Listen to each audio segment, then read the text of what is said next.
ភាពយន្តនេះផលិតឡើងដើម្បីបំពេញបន្ថែមលើការស្រាវជ្រាវរបស់អង្គការ BBC បម្រើពិភពលោកដែលទទួលបានពីក្រសួងបរិស្ថាន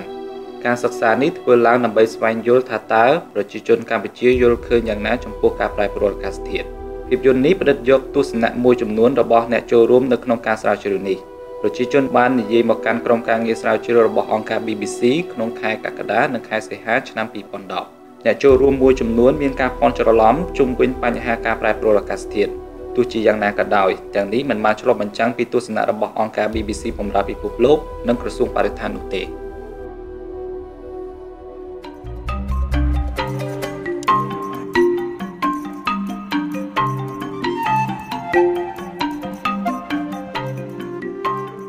ប្រែប្រួល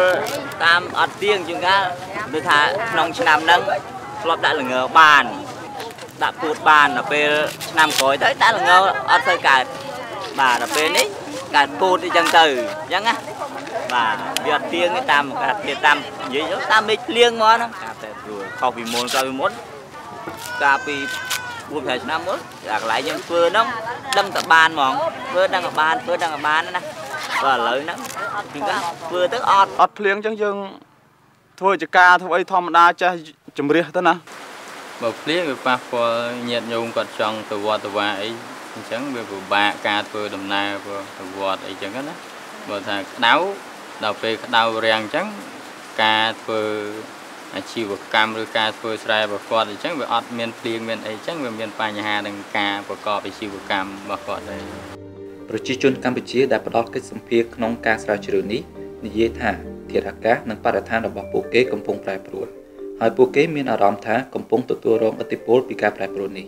ប្រជាជនភាគច្រើនបកស្រាយការប្រែប្រួលធាតុអាកាសដោយផ្សារភ្ជាប់ទៅនឹងជំងឺបញ្ហាការដាំដុះភាពរាំងស្ងួតកំណើនសីតុណ្ហភាពទិន្នផលធ្លាក់ចុះនិងកង្វះទឹកប្រើប្រាស់អ្នកចូលរួមភាគច្រើននិយាយថាការប្រែប្រួលធាតុអាកាសជះឥទ្ធិពលលើការងាររបស់ពួកគេផលពិបាកនៅភូមិត្បៃវិទាមនេះចំពោះប្រជាពលរដ្ឋដែលរស់នៅក្នុងភូមិនេះគឺជួបផ្ទះទី1គឺអត់ទឹកតាំងពីអត់ទឹកហូបមនុស្សក៏ដូចសត្វក៏ដូចឥឡូវរីងទឹកម្ដងទៅបានទឹកភ្លៀងតិចហ្នឹងគឺបានទឹកហូបទាំងមនុស្សទាំងសត្វហើយកន្លងមកដែលរាំងរយៈពេលប្រហែលខែតាំងពីខែចែករហូតដល់ខែប្រគុណមានការកង្វះខាតសម្រាប់ប្រជាពលរដ្ឋទី1ហើយទី2ដល់សុកឥឡូវនេះដូចអាកាសធាតុហ្នឹងវាប្រែប្រួលទៅតាមពេលវេលាហើយដូចនិយាយរួមដូចឆ្នាំនឹងផ្ទាល់គឺនៅសុកខ្ញុំនេះគឺរាំងហើយស្លាប់ស្រូវអស់មួយចំនួនធំទៅហើយដល់មកទៅនេះដល់ភូមិបន្ទួលឃុំនេះដូចគេមានទឹកគ្រាន់តែនៅចំភូមិខ្ញុំនោះគឺខ្លោចអស់អ្នកឆ្លើយតបជាច្រើនយល់ដឹងពីមូលហេតុនៃការប្រែប្រួលអាកាសធាតុមិនទាន់ពេញលេញឬមិនទាន់ត្រឹមត្រូវនៅឡើយទេប្រជាជនស្ទើរតែ7នាក់ក្នុងចំណោម10នាក់ក្នុងការស្រាវជ្រាវនេះយល់ឃើញថាការកាប់បំផ្លាញព្រៃឈើក្នុងប្រទេសកម្ពុជាគឺជាមូលហេតុនាំឲ្យធាតុអាកាសប្រែប្រួលហើយមួយចំនួនតូចទៀតគិតថាការខូចខាតស្រទាប់អូโซនបណ្ដាលឲ្យសីតុណ្ហភាពកើនឡើងមានអ្នកឆ្លើយតបតិចតួចណាស់ធ្លាប់ឮពាក្យថាផលផ្ទះកញ្ចក់បើតាមខ្ញុំយល់ទៅទី1គឺបើអស់ព្រៃឈើទី2ទៀតយើងចេះតែរករៀនទៅឆ្ងាយអញ្ចឹងព្រៃឈើអញ្ចឹងយើងអត់មានដើមឈើដើមអីអត់មានខ្យល់មានអត់មានដូចថាដើមឈើវាទប់ហ្នឹងធាតុអាកាសដូចអញ្ចឹងវាអស់ស្ងួតអលេងតែមកវាមិនងាយជូនឲ្យយើងទេចំពោះការកើនឡើងកម្ដៅនៃផែនដីគឺផែនដីវាមានភាពក្តៅជាងមុនដោយសារតែការខូចខាតនៃស្រទាប់អូโซនខ្ញុំមិនដែលឮថាឧស្ម័នផ្ទះកញ្ចក់ទេទោះបីជាចំនួនអ្នកដែលយល់ដឹងពីមូលដ្ឋានវិទ្យាសាស្ត្រនៃការប្រែប្រួលអាកាសធាតុមានចំនួនតិចតួចក៏ដោយក៏ប្រជាជនកម្ពុជាចាប់ពីមន្ត្រីរដ្ឋាភិបាលថ្នាក់ជាតិរហូតដល់ថ្នាក់មូលដ្ឋាននិយាយថាធាតុអាកាសប្រែប្រួលកំពុងប៉ះពាល់ជីវិតរស់នៅរបស់ប្រជាជនរួចទៅហើយការរស់ស៊ីរបស់ខ្ញុំបាននៅក្នុងរយៈកាលពីក្រោយរហូតមកដល់នៅក្នុងឆ្នាំនេះវាមានសភាពប្រែប្រួលខ្លាំងបំផុតពីបញ្ហាគ្រោះរាំងស្ងួតហើយបញ្ហាទី2គឺបបកសិកម្មនៅក្នុងឃុំបឹងព្រួលស្រុកបួងក្នុងខេត្តបន្ទាយមានរួមទូទាំងប្រទេសកម្ពុជាធ្លាក់ចុះពីបញ្ហារាំងស្ងួតហ្នឹងឯង ការប្រែប្រួលអាកាសធាតុយើងអាចនិយាយបានថាមិនចាំបាច់តែអ្នកបច្ចេកទេសទេសូម្បីតែប្រជាពលរដ្ឋទូទៅក៏គាត់អាចកត់សម្គាល់ឃើញដែរកាលណាប៉ះពាល់ដល់សុខភាពប៉ះពាល់ទៅដល់ផលិតផលវាក៏អាចប៉ះពាល់ទៅដល់ជីវភាពរស់នៅចារបស់ប្រជាពលរដ្ឋហើយដែលធ្វើឲ្យការឆ្លើយតបឬមួយក៏ការគិតគូររបស់រាជរដ្ឋាភិបាលនិងភ្នាក់ងារដែលត្រូវធ្វើការជាមួយប្រជាពលរដ្ឋនោះក៏ត្រូវមានការប្រែប្រួលដែរដោយហេតុថាបើសិនជាប្រជាពលរដ្ឋគាត់មានសុខភាពល្អឬមួយក៏គាត់មិនមានការគិតគូរពីផលដំណាំរបស់គាត់ទេអញ្ចឹងយើងចង់ដាក់កម្មវិធីអីទៅគាត់ឬមួយក៏យើងចង់ពិគ្រោះពិភាក្សាអីគាត់ក៏គាត់មានអារម្មណ៍គ្រប់គ្រាន់សម្រាប់ការងារដែលយើងដាក់នៅក្នុងផែនការប៉ុន្តែបើសិនជាគាត់ខ្វាយខ្វល់ជាមួយនឹងចាជីវភាពរស់នៅក៏ដូចជាសុខភាពឬមួយក៏ផលិតផលដែលគាត់ត្រូវធ្វើអញ្ចឹងគាត់ត្រូវតែបែរតម្រង់ការខ្វាយខ្វល់របស់គាត់ទៅផ្នែកនោះច្រើនជាងការគិតគូរទៅដល់ផ្នែកផ្សេងទៀតដែលយើងចង់ដាក់នៅក្នុងផែនការអញ្ចឹងនេះគឺជាការប៉ះពាល់ជារួមផ្ទះនៅក្នុងរឿងការប្រែប្រួលអាកាសធាតុចា៎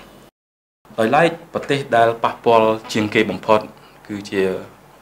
ប្រទេសដែលអភិវឌ្ឍតិចតួចអភិវឌ្ឍដែលកំពុងអភិវឌ្ឍហើយនឹងអភិវឌ្ឍតិចតួចដូចជានៅក្នុងប្រទេសកម្ពុជាយើងហ្នឹងដែលផលប៉ះពាល់ហ្នឹងគឺវាបណ្ដាលមកពីដោយសារតែសមត្ថភាពបន្ស៊ាំរបស់ប្រទេសហើយ